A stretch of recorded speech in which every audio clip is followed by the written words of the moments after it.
Hey, welcome to The Monitor. We're back.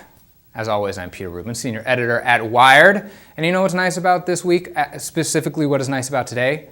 Archer starts tonight, which means we are going back to the Danger Zone! Call Kenny Loggins. On FX, Thursday nights. Created by Adam Reed, who you may also know as the co-creator of C-Lab 2021. Holy crap! What have you done? And that same demented humor has wended its way through his career, making a way stop for Frisky Dingo, and on to Archer, which begins its fourth season tonight. Now, what's so wonderful about this? Not only does it have that great bold line contoured animation that is so kind of recognizable and enjoyable, but the voice work is impeccable. Thoughts? Yeah, shut up. Shut up. Oh, shut up. Shut up. No rhyming! Shut up. Imagine shutting up. John Benjamin, who plays the titular character. Friend of Wired, Aisha Tyler, who plays Lana Kane. She's also got an essay in the current issue of Wired on Stands Now, so read that. It is about her.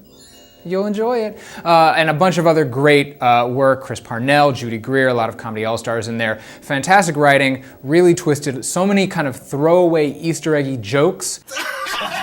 It's not necessarily the kind of show you can jump right into, but I imagine that if you watch this show, you've heard of this.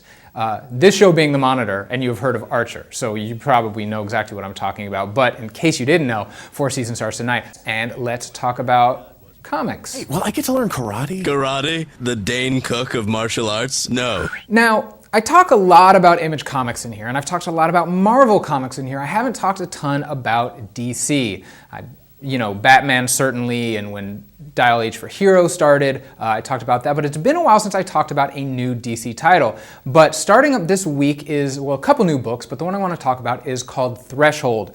Now, the background is this kind of stems from, you're going to hate me for saying this, Green Lantern, The New Guardians Annual.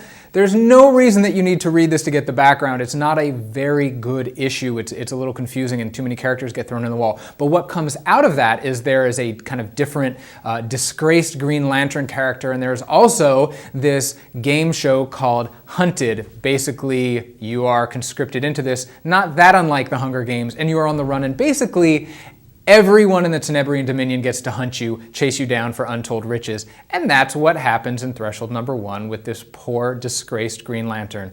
So he's in civilian clothes. He's on the run. There's also kind of a secondary featured storyline in the back of the issue that'll be going through the next few issues. But it is written by Keith Giffen, art by Tom Rainey. I kind of enjoy the art. I'm not that familiar with Tom Rainey's stuff. Keith Giffen wasn't involved with Green Lantern New Guardians, but he is making his mark on Threshold.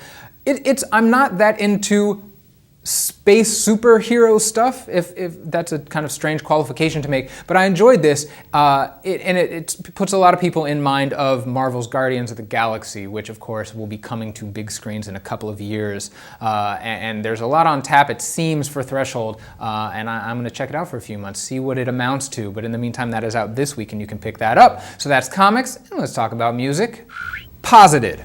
You know that rap has been around for a very long time, when the album I want to talk about this week is by a kid whose actual birth name is Rakim, which means that he was born when Rakim was doing his thing in the late 80s. Long Live ASAP is out this week. A$AP Rocky is out of Harlem, along with the rest of his ASAP crew, and he came to prominence with a song called Peso, which was this really slow, almost kind of chop and screwed Houston-y feeling song. It didn't sound a lot like a New York rapper. As he's gotten kind of more confident and more high profile, he's kind of grown into where he's from. Not that you should need to sound like where you're from, but A$AP Rocky is, I was actually pleasantly surprised by how accomplished this album is for his first kind of official major label album. Specifically, there is a song on here, it's called One Train, and it is among the best posse cuts that have ever been committed to tape. I'm just gonna say it. I mean, you've got Scenario, you've got Banned from TV, you've got so many great posse cuts, but think about this lineup. A$AP Rocky, Kendrick Lamar, Joey Badass, Action Bronson, Yellow Wolf, Big Crit, and I might be missing one, but that is ridiculous, and they all do their thing. It is an astonishing song. It's a really good album. It is out this week, and that is Long Live ASAP, Long Live ASAP, however you want to pronounce it, that's on you. I'm not going to tell Rakim or Rocky, and neither should you. But that's it for the Monitor this week. We will be back next week with more pop culture, but until then, inspirational catchphrase here.